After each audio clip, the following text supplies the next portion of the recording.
Welcome, everybody. I'm really excited that you're able to join us today, and I value your time very much. I'd like to invite you to become a follower and supporter of the Growing Band Director podcast. You can follow us on social media channels, including Facebook, Instagram, TikTok, and YouTube by going on growingband.com and clicking on any of those to follow us. You can also find on there now a new merchandise store, which has the Growing Band Director podcast logo and some sayings on lots of different items on there for men and women, and there's things from t-shirts and sweatshirts to other clothing and accessories. Lots of different options on there with lots of different sizes and colors. Again, a little bit of that money comes back to us at the podcast to help us keep some content going for you. Finally, I'd like to invite you to become a Patreon member. This is a listener-supported show, which means we don't take any ads besides this one. Instead, we rely on listeners like you to keep us going, right? The way to support us is by going to growingband.com and clicking on the Patreon banner. And you can choose either $5 a month, $3 a month, and you'll gain access to the episode notes as well as an audio file of every episode we've done. Among other things, this is where you'll find our repertoire list and all the different repertoire podcasts we've done in the past and will do in the future. So whether it's by clicking on Patreon, following us on TikTok, YouTube, Instagram, and Facebook, going to the merchandise store on growingband.com and ordering something for yourself or some family or friends, and also sharing the show with some other people. We really, really appreciate you being part of the show, and please reach out at any point, and there's a way to do that on growingband.com as well on the Contact Us button. Anyways, let's get to the show. I hope you enjoy it.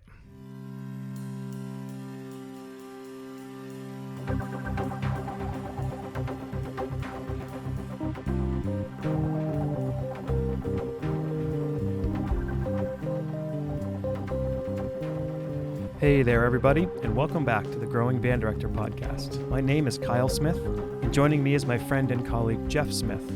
Our mission is to share practical advice and explore topics that will help every band director, no matter your experience level, as well as music education students who are working to join us in the coming years. Together, we will discuss many aspects of a well-rounded band program, but most importantly, we will discuss concepts that help us all improve our own programs each and every day. Always remember the famous quote by Ray Kroc: "When you're green, you're growing, and when you're right, you rot." Let's get started.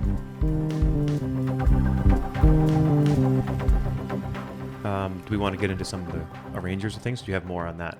No, it's good. Yeah. Okay.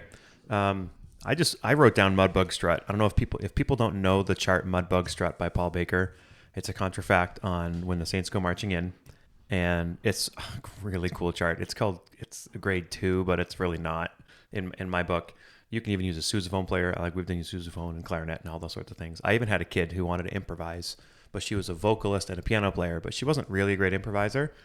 So I said, well, why don't you just sing the head to When the Saints Go Marching In? I don't know if you judged on that one or not, and she's like, oh, I would love to do that. So then we went to the performance, and then that was a way for me to teach all the kids that this is actually a tune that's based on this tune's chord changes. And then I even had some judges say afterwards, I didn't really realize that was from that tune, and all I had to do was read the liner notes, and it said, this is based on, even if I hadn't realized it by listening to the tune. Sure. So that's a great chart. Paul Baker writes, do you know Paul Baker? Oh, I do. And he's on my list here of charts. Paul is a funk chart that I stumbled across called Orange Drank. Mm-hmm. It's a cool chart. And I got called to do New Hampshire Jazz All-State on short notice a couple of years ago. Fred Harris had the flu and so I had about 2 hours notice, and that would included traveling to get there. So I ran home, left a note on the counter for my wife. I'm going to New Hampshire. I'll see you in a couple of days. And I'm grabbing my suit. And Fred had picked a couple of tunes that I wasn't even aware of. So I grabbed a couple of charts from my library and went down, and Orange Drank was one of them. And the kids just really got into it. And it's a fun chart, easy to put together. Most of the charts that I'm talking about here would be for not bands at the highest level. Mm-hmm. Okay. These are going to be for middle of the road bands that make your band sound good and with some effort and a good quality teaching material. So if we're going to go, can you just say your list of writers there? Do you have a list of writers? I do. We'll just list them all. Yeah. Mark Taylor, Mike Kameff, Paul Baker. Locally here, Brad Jahomsky and Craig Skeffington are dynamite writers that are published on a national level. Sammy Nestico, of course.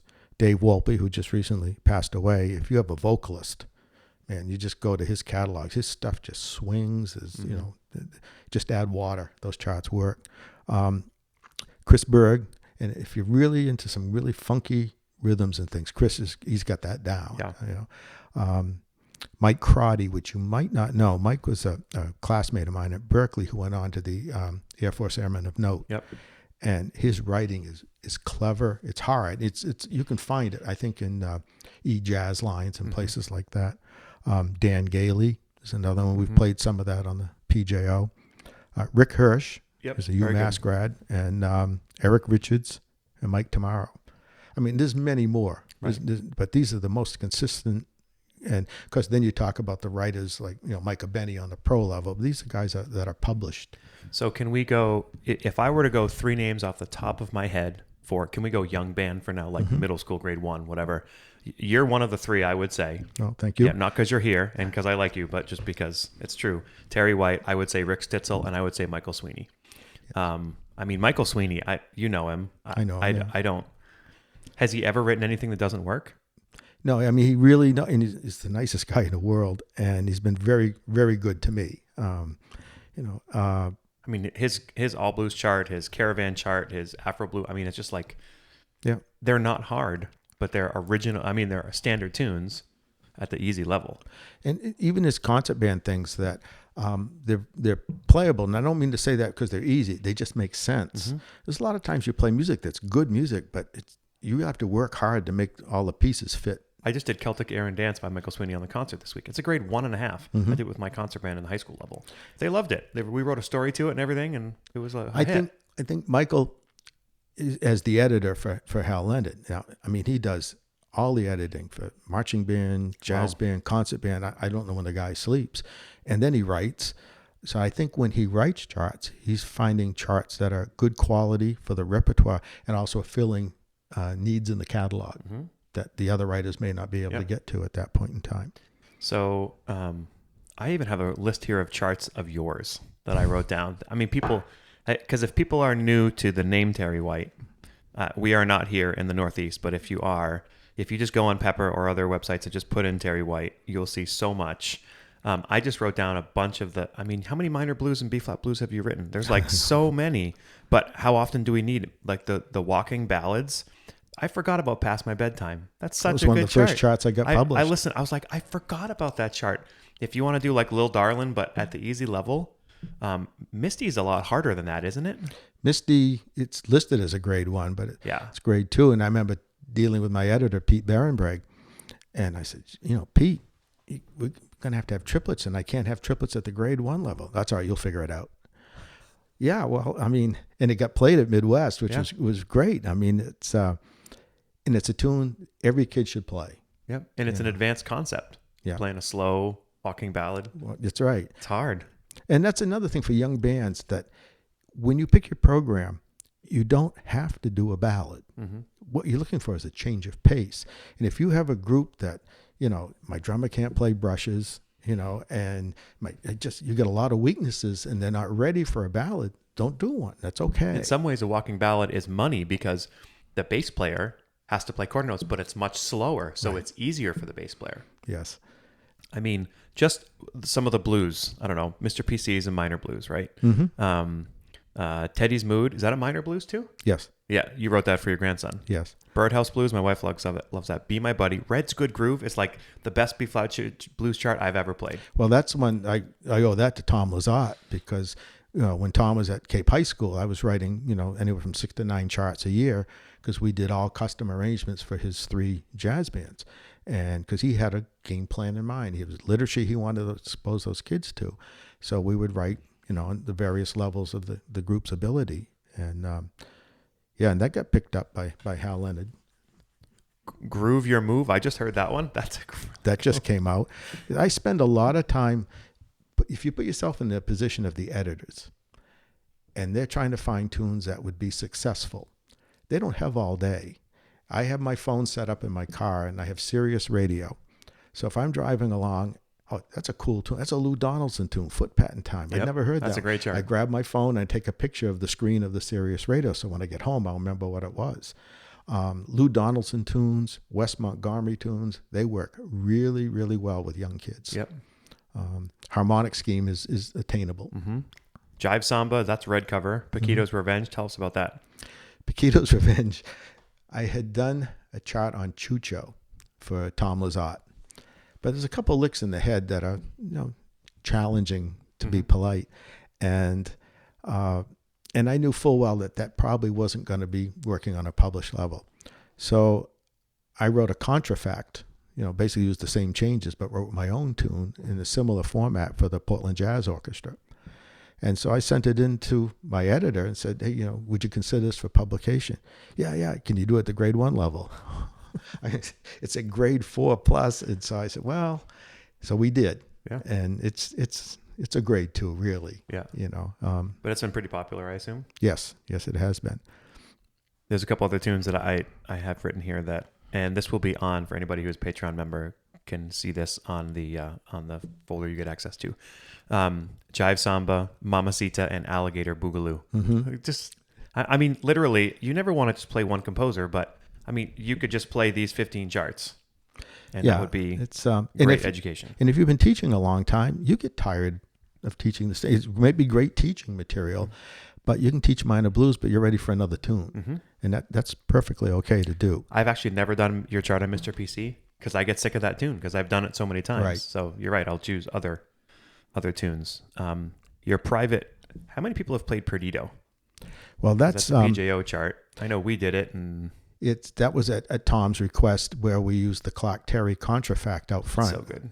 And the story behind that was, I go online and I can't find any transcriptions of it anywhere.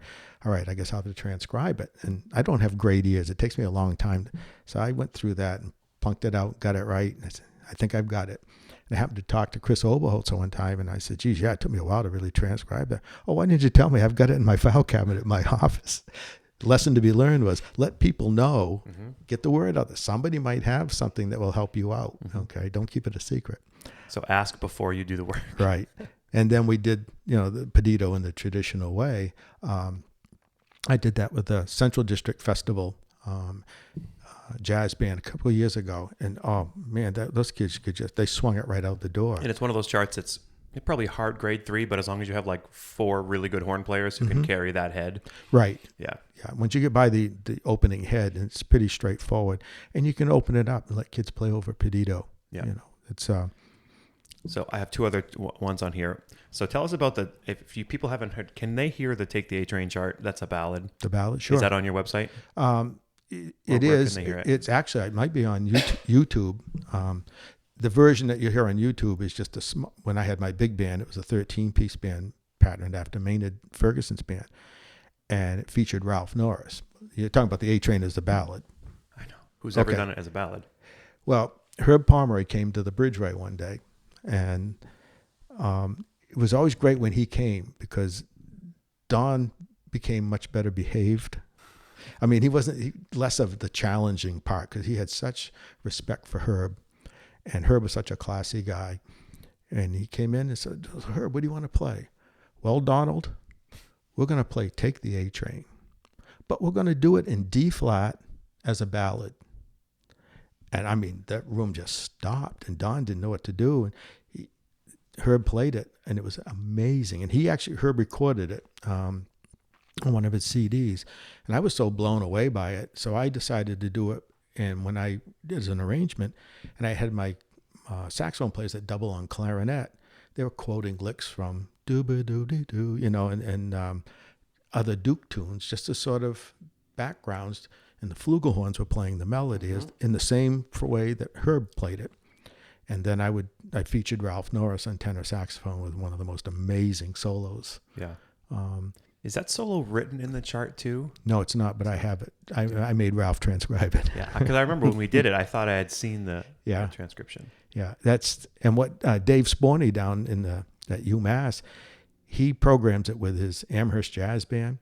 And then he takes my up-tempo version of A Train. They play them back to back. And he said the crowd just, to see the difference between the two. That probably does that ever have a shot at getting published? Probably not. There's so many charts. I can't imagine. It's But if people are looking for like a really cool ballad that is just, if you have a good tenor player, a strong trumpet section, right? yeah, it's not that hard for the trumpet players. It really isn't. It's not rangy. They just have to carry the melody as really exposed on flugel. Yes. Yeah. Yeah. And that's what I would call a walking ballad. Sometimes it has a tendency to get a little logy, but if you keep it a walking ballad, that mentioning Herb in that regard, Herb was such a class act, and he would challenge Don in a lot of ways, but Don would challenge him. And Herb, when I was at Berkeley, Herb would tell me, he said, I had the fortunate weekend of being with your friend Don Doan up there, and he'd say, Herb, we're going to play Go From Ipanema. We're going to do it at this tempo and swing it. And it was 100 miles an hour.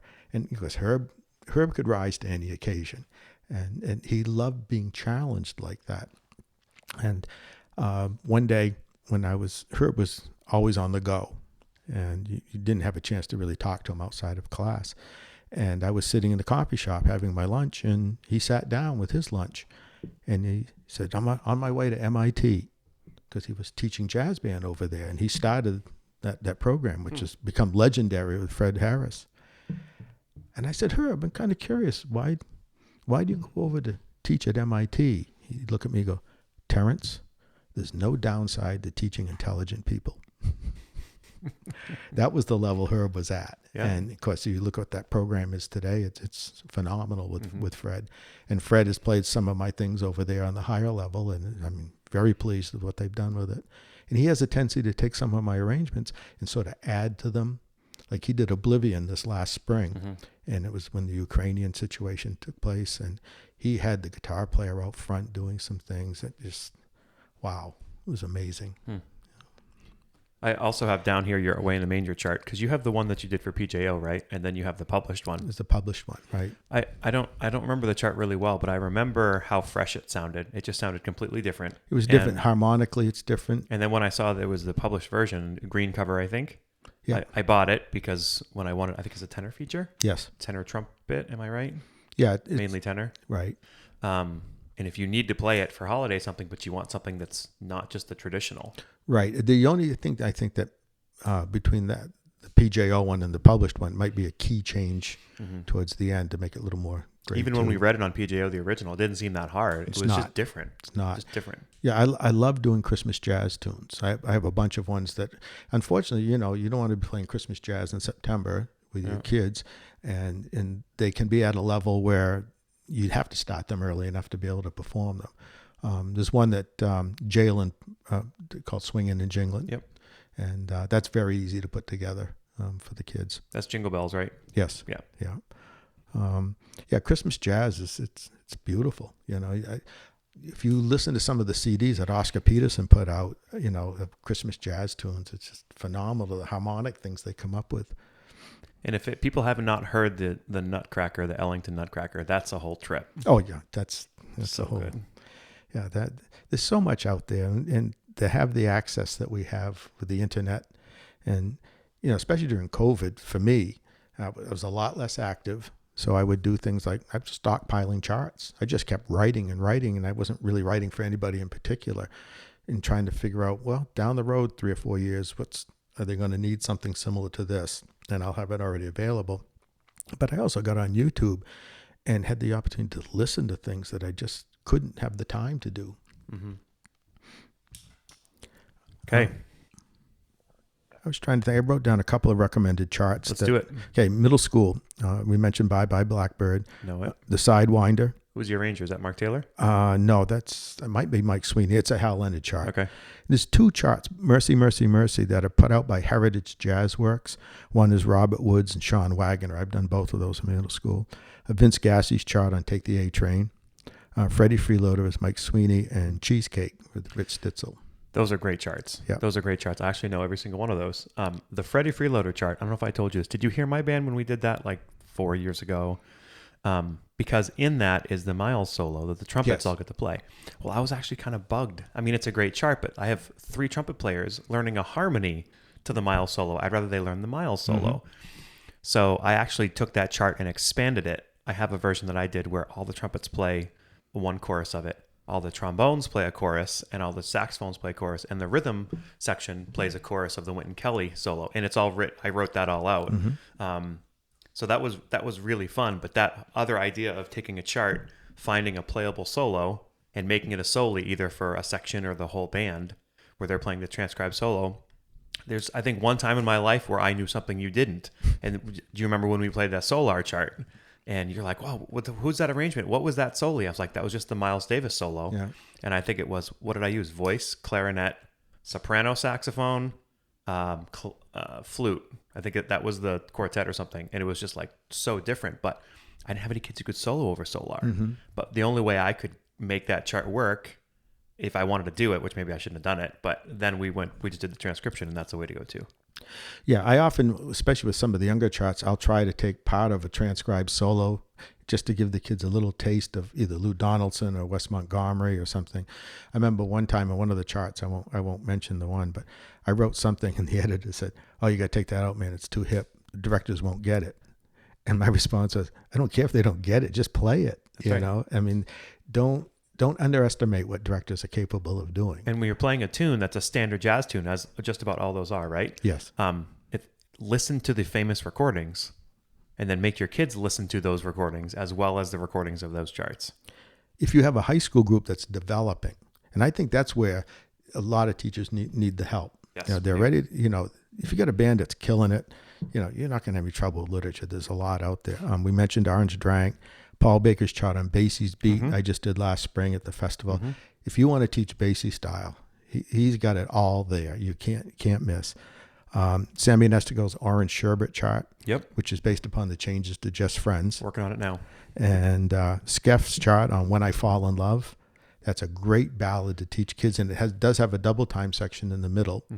But if you want to teach phrasing and shaping of phrases and not spend a lot of time chasing notes, beautiful chart. There's two charts. There's Groovin' Hard, which is Dave Bardoon's chart, which has been around for a long time. I think it's still in print. But if it isn't, if you make a few phone calls and emails, somebody will have that There's chart. also some arrangements of that work well too at the younger band level. Yes, because they've kept the essence of the really hard chart. I will say there's a contrafact on that I love too. Fat Cat. We know Fat Cat by Tug Beach. It's not a standard tune, but that's a great chart. Groove Blues by Peter Blair, Heritage. I'll butcher this title, but La Noche del Burrito Picante, the night of the Walking Burrito? Little Burrito? Hot Chili Pepper or something like that, by Mike Dana. It's a cool chart, and kids dig it, and you can get them to learn Latin style. I don't know that one. And Sister Stady by Brian Kidd at FJH. Yep. I did a couple of years ago at, I think it was Allstate Jazz, All the Things You Are. It's arranged by Jerry Mulligan, and people don't think of Mulligan as an arranger. And sometimes when you get to that level, the charts are really too hard. But this one isn't. It's very, very attainable, especially for the trumpets. That's put out by Sierra. And Skeff's chart on Naima, which is killer. I've done that several times at festivals. Beautiful. There's a Jerry Mulligan chart you used when I was in high school at the festival band that I loved. And I can't remember the chart. Was it a ballad? Nope. It was a swinging tune. Because there was one ballad that I did at the district festival where Gene's son played trumpet on it. May have been All the Things You Are. I can't remember. There's so many charts that I just... Walking Shoes? Yeah, that could be. Walking. Was that I don't remember. Anyway. Also, there's a chart that's published that could go either way. I think more probably with high school. If younger kids should be exposed to Benny Carter and Only Trust Your Heart. It's an alto feature. That's your chart, right? Yeah, that's published by Hal Leonard.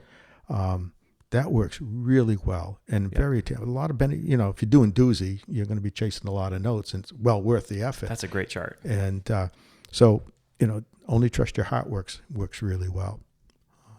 We're in my kids' folder right now is a walking thing. I love that chart. Yeah. But again, I taught the kids the head by ear before we started working on it. Yeah, it's so important for the kid. You don't want the kid that's going to be the lifetime third trumpet player and can't play the melody to anything we play because it's never been in front of him. Aaron Bush had a great line when he said, "Every kid has a story." And, you know, that just hit it home when he said that. And he's so right. I mean, we think about kids and all the various issues that we've had over the years. But, you know, the kids are in there knocking themselves on third trumpet. You don't know what's going on in that student's mind. Mm-hmm. And you want to give them more than just like, I'm a team player. Here's the learn the melody. Take something away from all of this stuff. And it only takes a minute to do it. Make them a copy. And one of my mentors, John Furman, has a story about how this kid, this family went to sell this clarinet in the Portland Press Herald, but this kid had only ever played third clarinet. So the listing was for sale, a third B-flat clarinet. Like the kid literally didn't know it wasn't called a third clarinet because that's all he had ever played. So best wishes to John. I haven't seen John in a while. Yeah, he's got his alpaca farm going very well That's up there. And there's a couple of quotes that I was going to mention for younger teachers. We mentioned all the things that, you know, again, the consulting thing, you know, ask questions. It's, again, not that we have the answers. By brainstorming, sooner or later, we'll find a solution, you know. I think that's really important. Emphasize going to the Midwest Clinic. I can't stress that enough. It was a total game changer for me. I wish I'd gone even earlier. And everyone's going to make mistakes, you know, short of, you know, criminal mistakes. We don't want to deal with that. But I mean, just educationally, everybody does. And you'll survive them, you know, and as long as you learn from them. Exactly. Yeah, you keep making the same one over and over. There was a time when I was talking to Bill Rowell from University of Massachusetts. And Bill had been at University of Southern Maine for a couple of years. I think he was the first full-time band director that they had there. And I was talking about some of the kids I had in my program that were, you know, band was really the only thing they had. They weren't great players and they didn't practice. And I was kind of down about it. And he just said, all you can do is give them the best music education that you can. That's all you can do. And from there, we'll see what happens. And it was great advice, you know. And one day I was whining to Don Doan, and he had since retired, so I was in a different program, about kids that were coming up from the lower grades that didn't have this skill, didn't have that skill, or whatever. I said, man, it's really a drag. They should be able to know how to do that by now. And he says, yeah, it really is a drag. They don't have that skill, but, you know, sooner or later, somebody's going to teach it to them. Might as well be you. You're a teacher, right? And he just had that way of, wow. And yeah, I'm a teacher. Then you teach him. You know? That's right. We talked about the no bad bands and Herb's thing. The one about knocking on doors came from John LaPorta at Berkeley. I was doing some copy work. That's how I got myself through school. I was very good with the calligraphy pen. And that provided me some opportunities because I worked in the Berkeley Ensemble Library, so I had access to just tons of, you know, the Buddy Rich book and everything. So John was coming out with a jazz duet book, and I did the copy work for it. When I stopped in to deliver it to him one day, he said, your copy work's really good. Do you do any work for other people? I said, no, not really. He says, well, you need to knock on doors because they're not going to knock on yours. And I end up eventually copying stuff for Gary Burton at the Carnegie Hall concert and things like that. I didn't really love copying. I just saved me money so I didn't have to pay. And I would take some trumpet lessons from John Coffey in Boston. And John was legendary. People came to study with him, and Don Doan had studied with him. And he had a really basic philosophy about a lot of things, most of which can't be repeated because he's pretty colorful. But he just would look at me and he'd go, just tongue and blow, kid. It's only a hunk of tin. I mean, and he cranked out some of the best brass players in the world with the minimalist of philosophy. You want to take this seriously if you're a music educator. You have to if you're going to survive. But be careful. You know, don't be so serious that you miss the good gig going by you while you're trying to be good at it. You know, that's the hard part right there. It sure is. Well, I'll tell you, this has been awesome. For people who've listened to this, so check out a lot of Terry's stuff. And I mean, we literally just gave you like 500 charts between what we said and the Don Zenz list. I mean, you could program for the rest of your career on everything that's on these lists. So please don't use the excuse that you don't know what charts to use, because we just gave them to you. Yeah, and it's one thing to pick a good chart. Pick a good chart for your kids. Oh, for your kids. Can't mention that enough.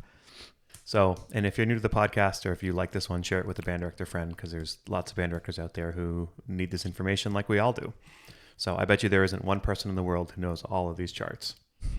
So, no. Anything you want to leave them with before we take off?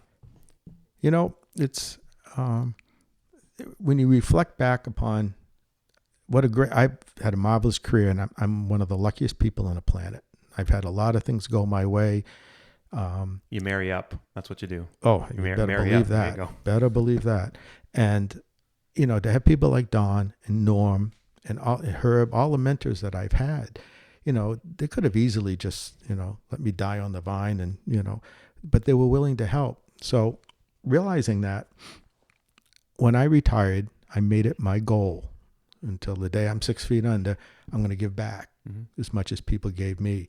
And any way I can help, I would do that. Whether it's just advice, if I can help you with a chart or something like that, that's my mission. And I'll close with telling people the most recent request I've asked of you. If people don't know it, so the Great Children's March, did you ever perform Children's March as a conductor or as a teacher? Okay. So I've done it a couple times with my bands, and it's great. We did well on it, but I want to use it in a different fashion. And there's a Douglas Wagner arrangement, grade 3 level through Alfred. It's amazing if you don't know it, but there's no piano part. And I have a really good piano player who could play the original piano part. So I thought outside the box and said, I hope Douglas Wagner's okay with this, and Alfred is as well. But I've asked Terry to take the original piano part and adapt it so that it fits this new arrangement. And I just thought it was a creative way of including one more kid in the original experience through an arrangement of the piece. So things like that you can do, and Terry can help you for a small fee. No, well, it's a lot of it people can do themselves.